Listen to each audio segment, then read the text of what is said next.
everyone, welcome back to my channel. So today we are back with another video where I will be letting you all know that which are the NCERTs, which are the basics books that you need to cover for your UPSC CSE. सबसे पहले तो don't you dare से in the comment section की दीदी ये खोल के video बनाओ, नहीं बनाऊंगी मैं ये खोल के। मेरे साथ ही चिपक चुका है जब से मैंने इसको खरीदा है। मैंने 3 दिन पहले नहीं 2 दिन पहले इसको खरीदा है, तब से लेकर this is with me. No matter ठंडी है नहीं है, I don't care, all I care about is कि ये क्यूट है। सबसे पहले तो लेट्स स्टार्ट विथ हिस्ट्री। ठीक है, हिस्ट्री में सबसे पहले you need to do class 6, 7, 8 का our past 1, our past 2 and our past 3। This 3 books you need to cover for your history. And after that you need to do class 9 का India and contemporary world part 1 and class 10 India and contemporary world part 2 and class 11 themes in world history for your history, like a world history point of view from, you know. And for 12 you need to do themes in Indian history part 1, part 2 and part 3. So these are the main books. These are the 9 books that you need to do, like 9 basics books that you need to do for your history. And आज भी ये खट ignore करो क्योंकि मैंने बहुत time wait किया, लेकिन इनका काम रुक ही नहीं रहा है। लेकिन इनका काम नहीं रुक रहा है मतलब ये नहीं कि मेरा YouTube रुक जाएगा। So I don't care, इनका खट तुम लोग इग्नोर मारो। So the next thing is art and culture, क्योंकि हिस्ट्री के साथ लिंक है ये थोड़ा बहुत। ठीक है, तो history and art and culture का आई वुड सजेस्ट कि एक साथ ही करना प्रेफर करो, लाइक अलायंस, मतलब ऐसा हिस्ट्री खत्म होते होते आर्ट एंड कल्चर स्टार्ट कर दो, क्योंकि आर्ट एंड कल्चर का बस 2 बुक है मतलब बेसिक्स के लिए। ठीक है, फॉर क्लास 11 का एक है and introduction to Indian art, and 11 का एक और बुक है that is living craft tradition of India. This 2 books, this will be helpful one. ठीक है, बेसिक्स के लिए this is way more enough. उसके बाद you can go for any standard books. Okay, so done with history, let's move forward geography. For geography you need to do class 6, 7, 8 ka NCERT, that is the earth, our habitat, our environment, resource and development. These 3 books are the matlab basics ka bhi basics book. Okay, this is what I mean. So for advanced geography you can go for 9 to 12, that is contemporary India part 1 for class 9 and contemporary India part 2 for class 10 and fundamentals of physical geography and India physical environment for class 11. These are the 2 books and these are the important one. I mean लिख लो, अभी copy pen निकाल के ये सब note down करो कि these are the books or save this video, क्योंकि this is going to be the key. Okay, and for class 12 go for fundamentals of human geography, India, people and economy, class 12 के geography के लिए। ठीक है, and as you all know कि geography के लिए basics like जो 9 से लेकर 12 का बुक होता है that is way more enough। ठीक है, उसके बाद like हाँ छोटा मोटा GC लियोन वगैरह सजेस्ट कर सकते, like ऐसा रेफर कर सकते हो, but I would say कि class 9 से लेकर 12 तक अगर तुमने ऐसा मतलब पूरा कर लिया तो I don't think GC Leong will be much needed. Okay, क्योंकि जियोग्राफिकल सिलेबस बहुत लिमिटेड है एंड वो पूरा का पूरा बेसिक्स में कवर्ड है। सो या that is the positive side, that is a plus point in when it comes to geography. उसके बाद we have polity and governance, जिसको हम सिविक्स भी बोलते हैं, पॉलिटिकल साइंस भी बोलते हैं। उसके लिए डू इग्नोर क्लास 6, 7, 8 का पॉलिटी, क्योंकि उसमें उतना कुछ नहीं होता है। ठीक है, कुछ भी नहीं होता है, जो सब होता है वो सब 9, 10, 11, 12 में फिर से रिपीट किया जाता है। So for 9 and 10 go for democratic politics part 1 and part 2।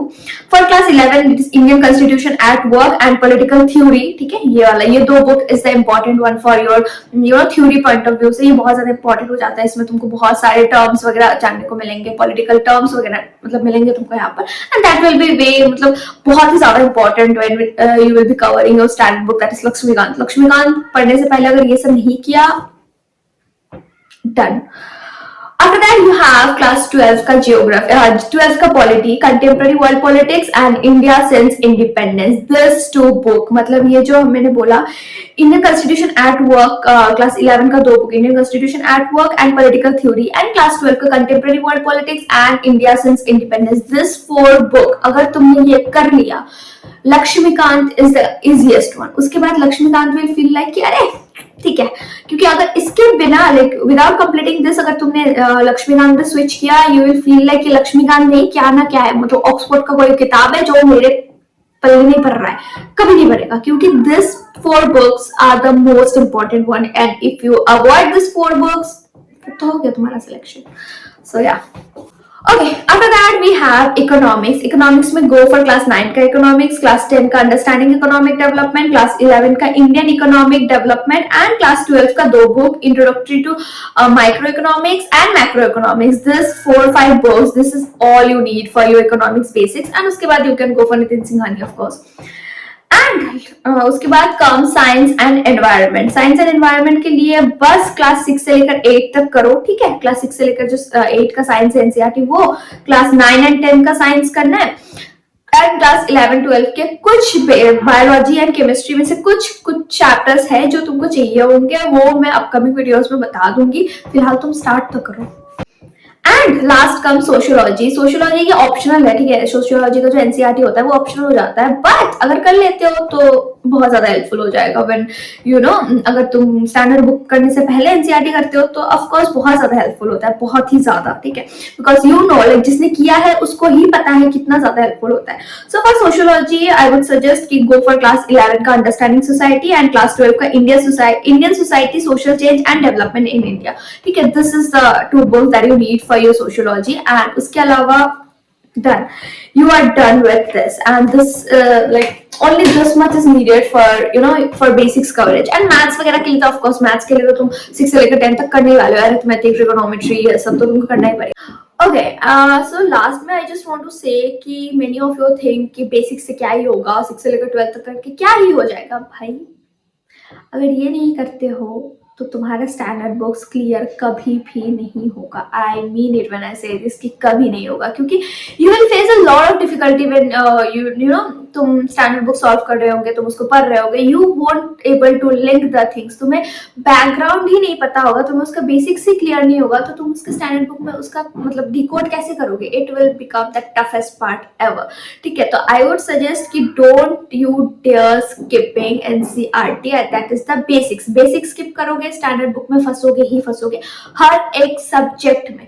International relations वगैरह ये सब भी देखो. इंटरनेशनल रिलेशंस का जैसे कोई स्पेसिफिक बुक नहीं होता स्टैंडर्ड बुक, वैसे ही इंटरनेशनल रिलेशन का कोई स्टैंड वो क्या बोलते हैं एनसीईआरटी नहीं होता बेसिक्स. लेकिन क्लास 12 का जो कंटेम्प्रेरी वर्ल्ड पॉलिटिक्स है वहां पर ही कवर है.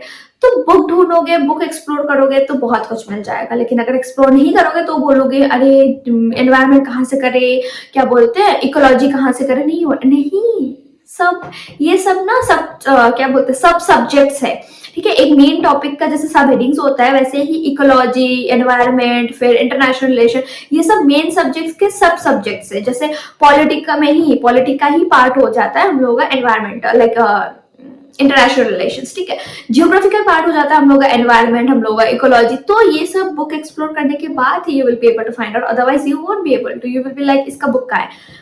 सब कुछ का बुक नहीं होता है, ठीक है. एंड जो होता है उसको तो अच्छे से एक्सप्लोर करो. उसको एक्सप्लोर करोगे तो things will get you know way more easier than you have imagine. You will feel like कि नहीं बहुत टफ है. नहीं, it is not. When you will go in a systematic way, you will follow the proper resources, that time things won't feel like that much difficult. Of course it is tough, I'm not saying it's easy, it's not, but at least अगर तुम एक proper systematic way में करते हो, एक proper resources refer करते हो, तो of course things will get easier, right? अगर तुम्हारे पास है कि तुमको टफ ही वे मतलब टफ पाथ ही पास करना है, तो why not to just make the path little more easier when you have the option. So why not to do that? So yeah, that's it for the video. Subscribe for more such videos. अगर नहीं करना तो भागो जा पड़ेगा. Bye.